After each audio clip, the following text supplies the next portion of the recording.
Salam sepak bola, salam sehat dan salam sejahtera kepada teman-teman netizen atau warganet yang merupakan viewers, subscribers, dan supporters dari channel YouTube Bola Bung Binder dan juga yang merupakan pecinta, penggemar, dan penggila olahraga sepak bola. Welcome back ke konten terbaru dari channel YouTube Bola Bung Binder. Di konten terbaru hari ini, sudah pasti dong saya ingin membahas pertandingan-pertandingan dari Piala FA. Tapi tidak semua pertandingan teman-teman, karena saya tidak menonton semua pertandingan. Saya hanya menonton pertandingan antara Chelsea lawan Sheffield United yang dimenangkan Chelsea dengan skor 2-0, dan saya juga nonton pertandingan Leicester lawan Manchester United yang dimenangkan oleh Leicester dengan skor 3-1. Jadi di konten ini saya akan membahas dua pertandingan tersebut. Jika saya tidak nonton, nanti saya tidak bisa memberikan gambaran yang mendekati kenyataan atau sesuai dengan data dan fakta yang terjadi di atas lapangan. Nanti pada rame juga komentar di kolom komentar di bawah konten-konten channel YouTube Bola Bung Binder. Anyway, let's start with the first game, Leicester lawan Manchester United. Kita tahu bahwa Manchester United baru saja menyingkirkan AC Milan beberapa hari yang lalu di Europa League. Mereka akhirnya berhasil lolos ke babak perempat final. Secara logis seharusnya MU juga bisa mengatasi Leicester. Apalagi Leicester kita tahu bahwa formnya musim ini tidak konsisten dan cukup banyak pemain mereka yang absen karena memang mengalami cedera. Tapi kenyataannya berbeda ternyata Leicester yang bisa meraih kemenangan. Kenapa? Karena memang Brendan Rodgers menang secara taktik dan juga pemilihan pemainnya. Bedanya Ole Gunnar Solskjaer tidak menurunkan pemain-pemain terbaiknya. Yes, melakukan rotasi.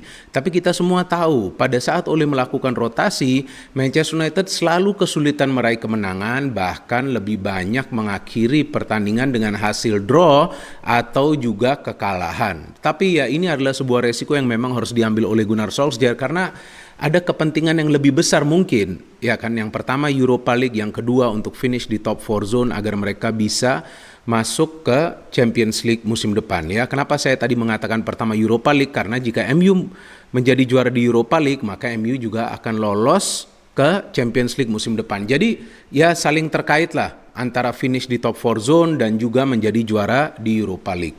Bagi Leicester apa nih? Bagi Leicester target mereka apa sih? Target mereka agar tidak gagal seperti musim lalu. Musim lalu Leicester di hari terakhir gagal untuk mengakhiri musim kompetisi musim lalu berada di top 4 zone setelah kalah di final game lawan Manchester United. Jadi di game ini juga di semifinal Piala FA ini juga pertandingan yang penting jika nantinya Leicester bisa masuk ke semifinal tersebut, dan ternyata Leicester berhasil masuk ke semifinal setelah 39 tahun, teman-teman. Luar biasa terakhir kali Leicester lolos ke semifinal Piala FA adalah pada tahun 82. Sedangkan MU gagal untuk lolos ke semifinal Piala FA, beda dengan musim lalu. Musim lalu kita tahu MU lolos ke semifinal tapi kalah lawan Chelsea di pertandingan tersebut, dan akhirnya Chelsea yang ketemu Arsenal dan dimenangkan oleh Arsenal. Jadi artinya Arsenal adalah juara bertahan dari Piala FA.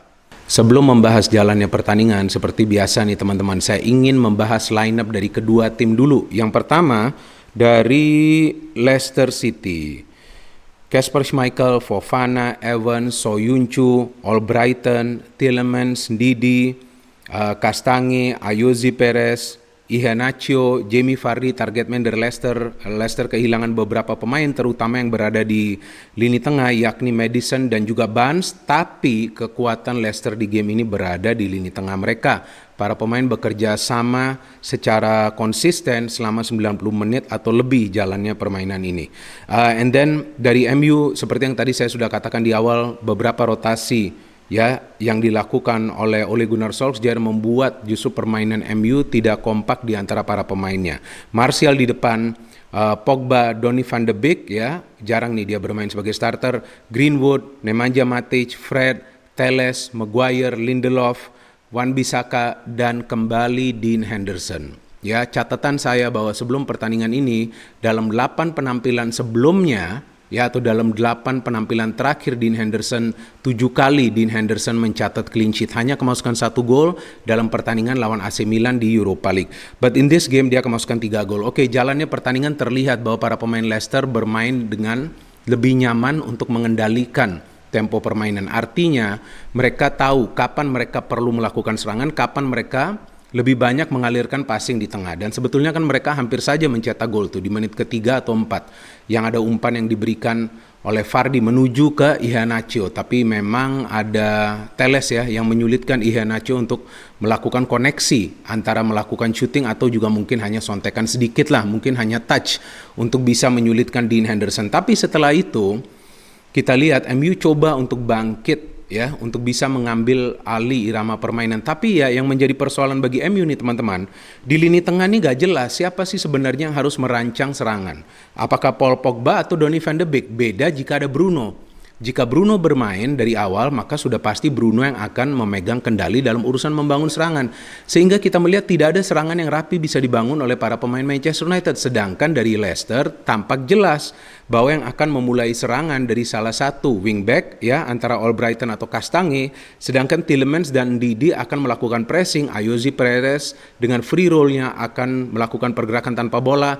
Jamie Vardy menunggu bola dan Iheanacho juga menunggu bola. Jadi secara permainan terlihat bahwa lini per lini dari Leicester City sinkron dan akhirnya Leicester bisa mencetak gol walaupun adalah sebuah gol giveaway ya dari Manchester United, karena Fred yang kita lihat melakukan passing yang lemah bisa diambil oleh Iheanacho dan ia bisa mencetak gol pembuka bagi Leicester City di pertandingan ini. Siapa yang salah dalam situasi tersebut? Saya tidak bisa menyalahkan 100% ke Fred karena dia juga mendapatkan tekanan dari Tielemans ya, tapi ada kesalahan elementer dari Fred, yakni pada saat dia memberikan passing ke belakang menuju ke Dean Henderson, passingnya lemah, tidak begitu kencang sehingga bisa lebih dulu direbut atau diambil oleh Iheanacho. And then MU harus bangkit. Yes, mereka bermain lebih terstruktur lagi, cuman terstrukturnya itu dari kedua fullback, bukan dari lini tengah. Yang diperlukan adalah kinerja dari lini tengah.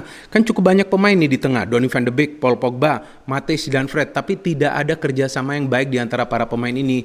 Namun akhirnya melalui sebuah serangan yang sebetulnya tidak berbahaya, Paul Pogba memberikan umpan atau umpan silang yang cantik, dan Van de Beek melakukan pergerakan dummy, ya kan, ia tidak berusaha untuk menendang bola, melepas bola tersebut dan Greenwood bisa menyambar dan menyamakan kedudukan bagi Manchester United. Saya lagi menunggu nih teman-teman, sebetulnya ya kan pada saat halftime, karena saya kan bisa perhatikan bahwa para pemain MU ini di tengah tidak kompak ya, tapi ternyata saya lagi nunggu apakah ada pergantian pemain atau tidak dari Ole. Ternyata belum ada pada saat babak kedua akan dimainkan.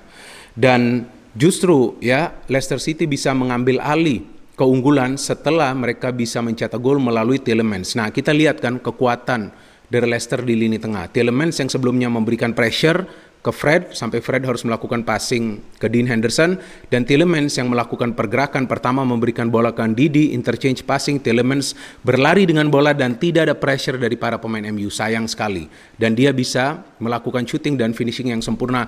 2-1 bagi Leicester, baru kemudian oleh melakukan beberapa pergantian pemain-pemain yang biasa dimainkan kembali dimainkan, Bruno, McTominay, Luke Shaw dan Cavani, tetapi sudah terlambat teman-teman ya. Saya tidak melihat ada peluang yang berbahaya dari para pemain MU. Justru Leicester bisa menyelesaikan pertandingan ini dengan kemenangan 3-1 setelah Albrighton memberikan umpan yang akurat ke arah Iheanacho. Sebetulnya McTominay sudah melompat mencoba untuk menyundul bola tapi lolos, dan Iheanacho bisa mencetak gol keduanya di pertandingan ini. Jika saya tidak salah ini adalah gol ke-7 Iheanacho dalam 4 penampilan terakhirnya, sedangkan Greenwood jika saya tidak salah mencetak berapa nih? Belum juga belasan gol kan musim ini. Jika saya tidak salah nih Greenwood baru mencetak 3 gol dalam 33 pertandingan terakhirnya. Nah ya, saya lihat dulu nih teman-teman. Nah betul kan, di FA Cup dia sudah 2 gol dan di Premier League baru 1 gol ya. Akhirnya Manchester United kalah di pertandingan ini dan gagal melangkah ke semifinal Piala FA. Leicester penampilannya luar biasa dan saya kira mereka layak dan wajar menang di pertandingan ini karena para pemain lebih kompak ya untuk melakukan kerjasama di antaranya. Dan buktinya bisa dilihat bahwa Ole melakukan 5 pergantian pemain sedangkan The Rodgers hanya melakukan 2 pergantian pemain. Itu menandakan bahwa sebetulnya kekompakan di antara para pemain Leicester tuh fine-fine saja. Cuman memang Brendan Rodgers ada melakukan pergantian untuk memasukkan atau memainkan pemain yang lebih bugar lagi. Jadi saya kira bahwa Ole Gunnar Solskjaer juga perlu lebih bijak lagi di game-game selanjutnya untuk menurunkan starter-starternya. Karena terlihat bahwa dengan melakukan begitu banyak rotasi yang memang adalah salah satu kesulitan bagi Manchester United untuk meraih kemenangan pada saat Ole melakukan rotasi, kembali terbukti jelas di pertandingan ini. So well done for Leicester City. MU ya mereka tunggu musim depan, tapi MU kan masih akan berjuang di Europa League dan mereka perlu juga ya untuk terus konsisten di pertandingan-pertandingan Premier League mereka agar mereka tidak keluar dari top 4 zone. And now untuk the second game yang saya nonton kemarin yakni Chelsea lawan Sheffield United yang dimenangkan Chelsea dengan skor 2-0, berarti dalam 14 pertandingan terakhir sejak dilatih oleh Thomas Tuchel Chelsea belum terkalahkan dan Chelsea mencatat 12 kali clean sheet, luar biasa. Ya, Tuchel bisa merubah performa dari Chelsea sehingga mereka menjadi tim yang tangguh. Ya, tangguh karena Chelsea bisa meraih kemenangan dan Chelsea juga bisa mengakhiri pertandingan lebih sering dengan mencatat clean sheet. Dan salah satu tim yang berhasil menjebol gawang dari Chelsea adalah Sheffield United di pertandingan Liga. Tapi itu juga akan mereka lakukan di kandang mereka sendiri. Sekarang bermain di Chelsea tentu tidak akan mudah.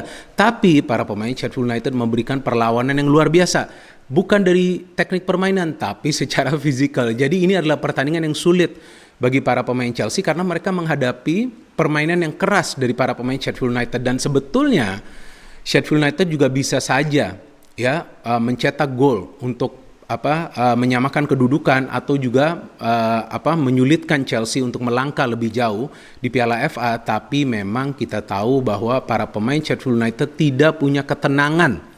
Ya, ini juga sering kita lihat di pertandingan-pertandingan mereka di Liga. Dan sayang sekali ya, pada saat memang para pemain Sheffield United sudah bisa menyulitkan Chelsea, justru mereka tetap kalah dengan skor 2-0. Kenapa? Karena teknik permainan, ya secara teknik permainan Chelsea jauh lebih unggul. Oke, kita bahas dulu ya line up dari kedua tim. Seperti biasa nih, Thomas Tuchel akan melakukan rotasi karena kita tahu bahwa Chelsea masih akan bermain di Champions League, Piala FA ini kan, dan kemudian kita tahu di Liga juga mereka harus mengakhiri musim kompetisi ini berada di top 4 zone agar bisa bermain di Champions League. Itu sangat penting.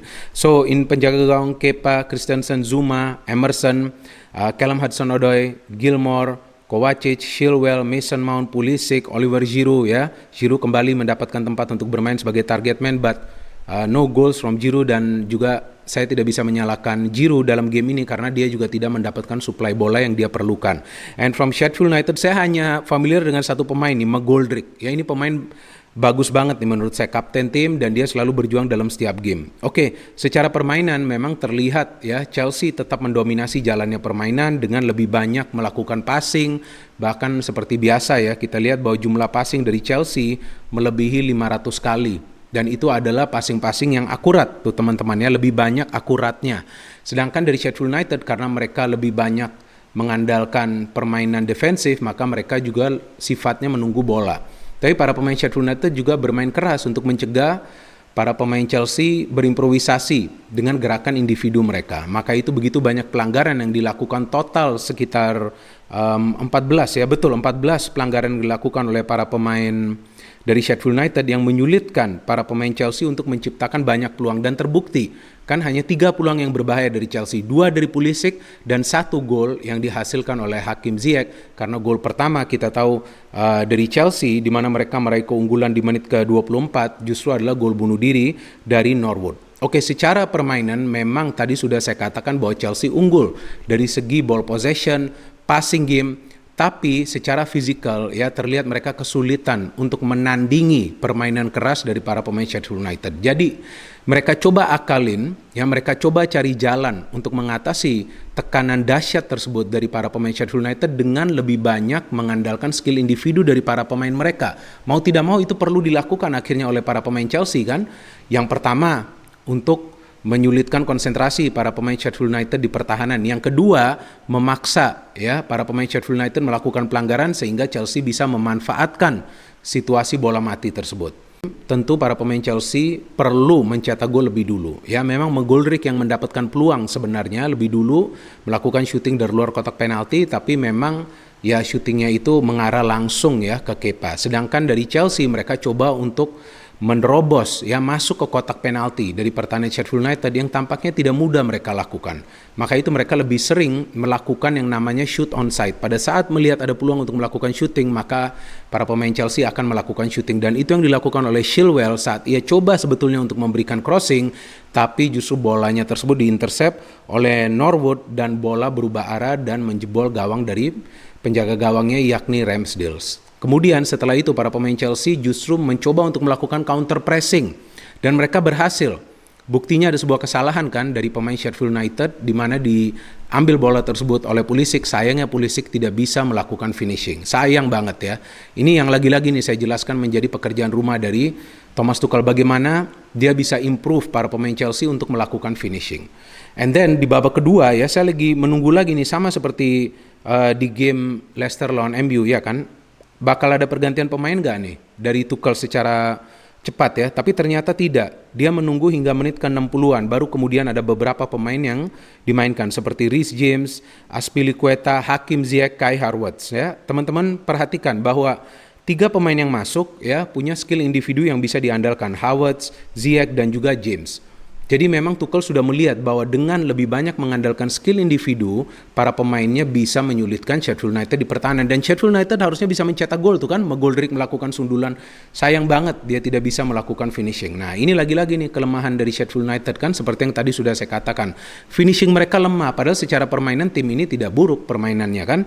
And then akhirnya ya Chelsea lebih sering mengandalkan counter attack dan mereka bisa mencetak gol kedua melalui counter attack yang cantik. Kovacic membangun serangan, memberikan bola ke Chilwell dan Chilwell bisa memberikan umpan yang akurat ke Ziyech. Ziyech sekali kontrol melakukan shooting dengan kaki kirinya dan Ziyech sudah mencetak 2 gol dalam 2 penampilan terakhirnya, yang pertama lawan Atletico Madrid dan kedua di game ini yang mengantarkan Chelsea untuk lolos ke semifinal Piala FA, di mana mereka akan berhadapan dengan semifinalis lainnya yakni Manchester City. Saya kira pertandingan tersebut akan terjadi duel yang dahsyat, sedangkan di semifinal satu lagi adalah pertandingan antara Leicester lawan Southampton yang saya kira tidak akan kalah serunya. Jadi akan ada final yang menarik ya teman-teman, karena akan ada satu tim kuda hitam yang lolos ke final lawan satu tim besar yang akan lolos ke final. Kita tunggu saja next games dari Chelsea, Manchester City, Leicester, dan juga Southampton di semifinal Piala FA. Dan sudah pasti tahun ini Piala FA ada juara baru, karena juara bertahan Arsenal sudah tersingkir. Dari siapa? Dari Southampton ya. Menyakitkan sekali teman-teman. Tapi tidak masalah ya. Arsenal juga melakukan comeback lawan West Ham padahal tertinggal 3-0. Sebetulnya bukan comeback yang bagus. Bagusnya jika mereka meraih kemenangan, tapi ya itulah Arteta kan melakukan beberapa perubahan, akhirnya Arsenal tertinggal dulu dengan skor 3-0. Jika saya punya waktu nanti saya akan membuat konten tersebut juga, tapi untuk sementara ini kita perlu juga ya ucapkan selamat kepada para fans Chelsea, di mana tim kalian sejauh ini konsisten dan tangguh, sulit kalah tapi dengan mudah bisa meraih kemenangan. No hate, only football. Salam sepak bola.